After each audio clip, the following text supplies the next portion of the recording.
ದೀಪಾವಳಿಗೆ ನಾವು ಎಣ್ಣೆ ಸ್ನಾನವನ್ನು ಯಾಕೆ ಮಾಡ್ತೇವೆ? ಪುರಾಣದ ಪ್ರಕಾರ ಶ್ರೀಕೃಷ್ಣ ನರಕಾಸುರ ಎಂಬ ರಾಕ್ಷಸನನ್ನು ವಧಿಸಿದ ನಂತರ ತನ್ನ ಮೈ ಮೇಲೆ ಚಿಮುಕಿದಂತಹ ರಕ್ತವನ್ನು ತೊಳೆದು ಹಾಕಲಿಕ್ಕೆ ಎಣ್ಣೆ ಸ್ನಾನವನ್ನು ಮಾಡ್ತಾರೆ. ಶ್ರೀಕೃಷ್ಣ ನರಕಾಸುರನನ್ನು ವಧಿಸಿದ ದಿನವನ್ನು ನಾವು ನರಕ ಚತುರ್ದಶಿ ಅಂಥೇಳಿ ಆಚರಿಸ್ತೇವೆ.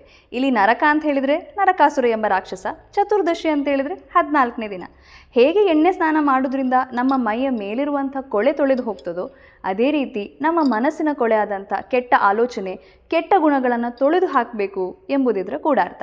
ಇನ್ನು ಆರೋಗ್ಯದ ದೃಷ್ಟಿಯಲ್ಲಿ ನಾವು ನೋಡೋದಾದರೆ ಎಣ್ಣೆ ಸ್ನಾನವನ್ನು ಆಯುರ್ವೇದದಲ್ಲಿ ಅಭ್ಯಂಗ ಸ್ನಾನ ಅಂಥೇಳಿ ಕರೀತಾರೆ. ವಿಶೇಷವಾಗಿ ಎಳ್ಳೆಣ್ಣೆಯಲ್ಲಿ ಸ್ನಾನ ಮಾಡೋದ್ರಿಂದ ತುಂಬ ಒಳ್ಳೆಯದು. ದೀಪಾವಳಿ ಚಳಿಗಾಲದಲ್ಲಿ ಆಚರಿಸುವ ಹಬ್ಬ ಆದ್ರಿಂದ ಸ್ಕಿನ್ ಎಲ್ಲ ಡ್ರೈ ಆಗ್ತದೆ. ಎಣ್ಣೆ ಸ್ನಾನ ಮಾಡೋದ್ರಿಂದ ಸ್ಕಿನ್ ಹೈಡ್ರೇಟ್ ಆಗಿ ಮಾಯ್ಶ್ಚರೈಸ್ ಆಗ್ತದೆ. ಇನ್ನು ಬೆಚ್ಚಗಿನ ಎಣ್ಣೆಯಲ್ಲಿ ತಲೆಗೆ ಮಸಾಜ್ ಮಾಡೋದ್ರಿಂದ ರಕ್ತದೊತ್ತಡ ಕಡಿಮೆ ಆಗ್ತದೆ, ಬ್ಲಡ್ ಪ್ರೆಷರ್ ಕಡಿಮೆ ಆಗ್ತದೆ, ಸ್ಟ್ರೆಸ್ ಕಡಿಮೆ ಆಗ್ತದೆ, ಮೈಂಡ್ ತುಂಬ ಕಾಮ್ ಆ್ಯಂಡ್ ರಿಲ್ಯಾಕ್ಸ್ ಆಗ್ತದೆ. ಅದೇ ರೀತಿ ಮೈಕೈ ನೋವಿದ್ದವರಿಗೆ ಮಸಲ್ಸ್ ಎಲ್ಲ ರಿಲ್ಯಾಕ್ಸ್ ಆಗಿ ಮೈಕೈ ನೋವು ಕೂಡ ಕಡಿಮೆ ಆಗ್ತದೆ, ವಾತದೋಷ ಕೂಡ ಕಡಿಮೆ ಆಗ್ತದೆ. ಆದ್ದರಿಂದ ಎಣ್ಣೆ ಸ್ನಾನ ಕೇವಲ ಸಂಪ್ರದಾಯ ಅಷ್ಟೇ ಅಲ್ಲ, ಇದು ಆರೋಗ್ಯಪೂರ್ಣವಾದ ಜೀವನ ಕ್ರಮದ ಪ್ರತೀಕ. ಇನ್ನು ಮುಂದೆ ಯಾರಾದರೂ ಎಣ್ಣೆ ಸ್ನಾನವನ್ನು ಯಾಕೆ ಮಾಡಬೇಕು ಅಂತ ಕೇಳಿದರೆ ಅವರಿಗೆ ಈ ವಿಡಿಯೋವನ್ನು ಶೇರ್ ಮಾಡಿ.